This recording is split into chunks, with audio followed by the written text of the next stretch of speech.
ہفتہ وار سلسلے باتوں سے خوشبو آئے میں معروف شاعر جان ایلیا کے بارے میں خصوصی فیچر سماعت فرمائیے۔ تحریر احمد لطیف، راوی مدثرہ اطہر اور احمد لطیف، پروڈیوسر اعظم خان نیازی۔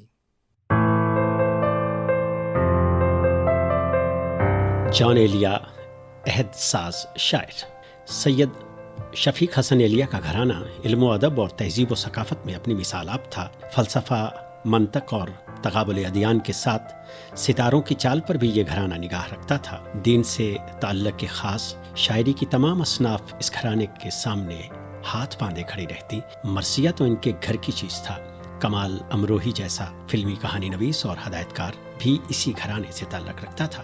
صادقان جیسا مصور اور خطاط اس گھر کا نواسا تھا۔ منور سعید جیسا اداکار بھی اسی خانوادے سے تعلق رکھتا تھا۔ زبانوں کی مہارت نے اس گھرانے کی شہرت دور دور تک پہنچا دی تھی۔ گویا یہ گھرانہ ایک دبستان تھا جہاں طالب علم عربی، فارسی، ہندی، پہلوی اور عبرانی سیکھنے آیا کرتے تھے۔ روحانیات، ہمسات سے مکالمہ، روحوں کی حاضری اور موکلوں سے کام لینے کا سلسلہ بھی اس گھرانے میں عام تھا۔ جدید علوم سے بھی اس گھرانے کا تعلق قائم تھا۔ صحافت اور تراجم بھی اس گھرانے کا شوق تھا۔ نفسیاتی مضامین کا ترجمہ، شمع بینی، ہپنوٹزم، کون سا علم تھا جو اس گھرانے میں موجود نہ تھا؟ ڈائجسٹوں کی دنیا میں پاکستان میں اس گھرانے کے دم قدم سے آگے بڑھی۔ عالمی ڈائجسٹ اور انشا اس کی مثال ہے۔ ان جرائد ہی کے باعث شکیل عادل زادہ جیسا تخلیق کار عالمی ڈائجسٹ اور انشا میں یہ سب لوگ لکھا کرتے تھے۔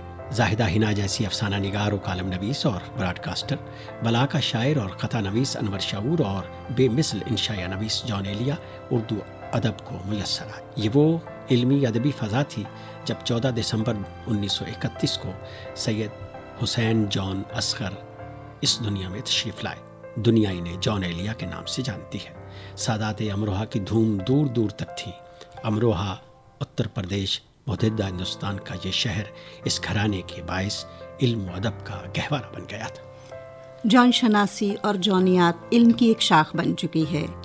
شاعروں کے شاعر، انشا پردازوں کے انشا پرداز جان ایلیا نوجوان نسل کے پسندیدہ شاعر ہیں۔ سادہ اور محبت میں ڈوبی ہوئی زبان دور سے دکھائی دیتی ہے۔ شاعری کی فضا ایسی پراسرار کہ ہر کوئی اس کی طرف کھینچا چلا آتا ہے۔ جان نے اپنا کتبہ خود لکھا۔ جن لوگوں کو ان کے مزار کی لوح دیکھنے کا اتفاق ہوا ہے وہ تو دیکھ چکے، جو نہیں دیکھ پائے ان کے لیے عرض ہے۔ لکھا ہے جناب جان ایلیا ولد سید شفیق حسن ایلیا، پیدائش 14 دسمبر 1931، وفات 8 نومبر 2002، اور شعر درج ہے۔ میں بھی بہت عجیب ہوں، اتنا عجیب ہوں کہ بس خود کو تباہ کر لیا اور ملال بھی نہیں۔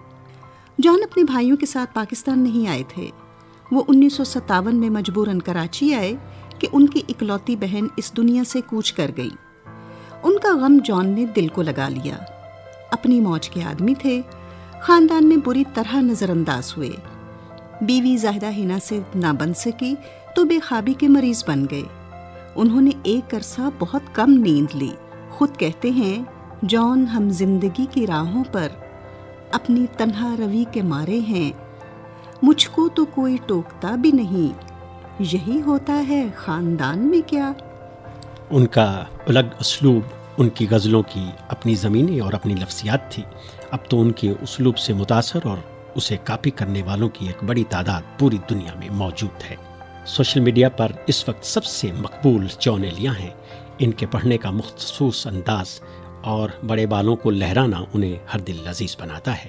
1988 کی بات ہے، وہ اپنی جنم بھومی امروہہ کے لیے بہت تڑپا کرتے تھے۔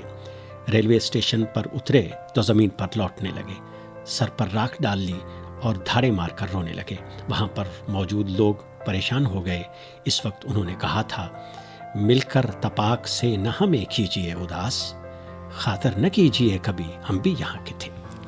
جان سرتاپا شاعر تھے، ذمہ داریوں سے بھاگا کرتے۔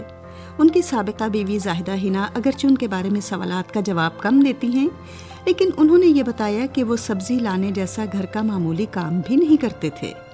دوستوں کی محفل میں دن کو رات اور رات کو دن کر دیا کرتے۔ ان کی پیاری بیٹی فینانا فرنام کی باتیں بھی دل کو چیرتی ہیں۔ کہ لوگوں کے لیے میرے بابا 2002 میں فوت ہوئے، لیکن ہمارے لیے تو وہ بہت پہلے مر چکے تھے۔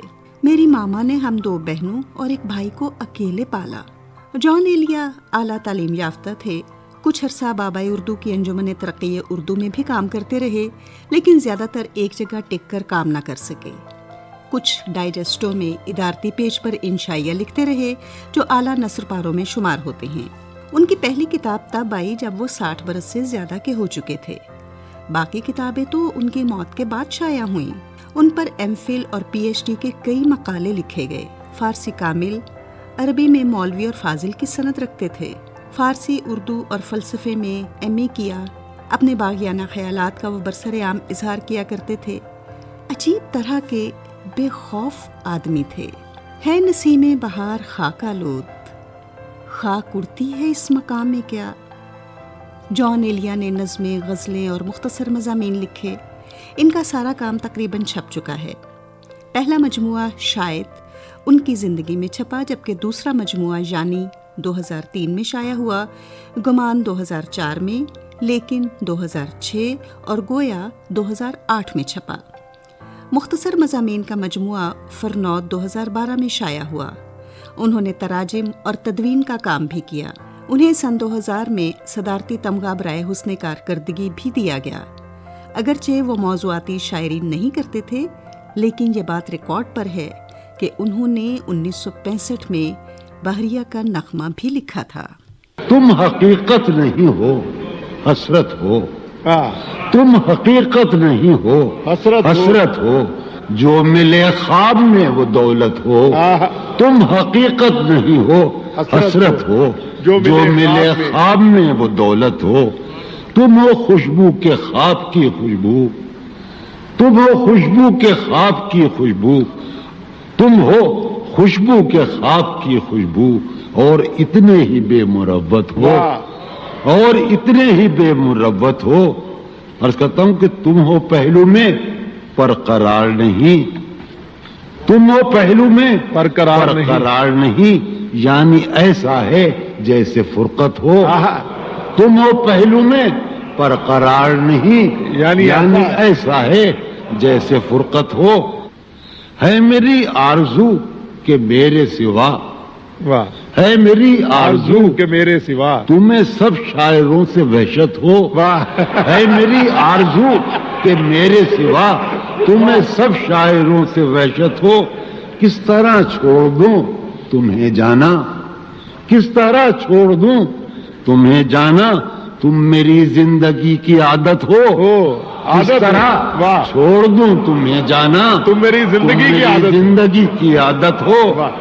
تم میری کس لیے دیکھتے ہو آئینہ، خود سے بھی خوبصورت ہو۔ بہت اچھے۔ کس لیے دیکھتے ہو آئینہ، تم تو خود سے بھی خوبصورت ہو۔ داستاں ختم ہونے والی ہے، داستاں ختم ہونے والی ہے، تم میری آخری محبت ہو۔ داستاں ختم ہونے والی ہے، تم میری آخری محبت۔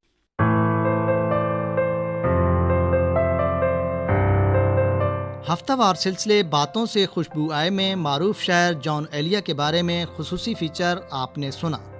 تحریر احمد لطیف، راوی مدثرہ اطہر اور احمد لطیف، پروڈیوسر اعظم خان نیازی، پیشکش ریڈیو پاکستان اسلام آباد۔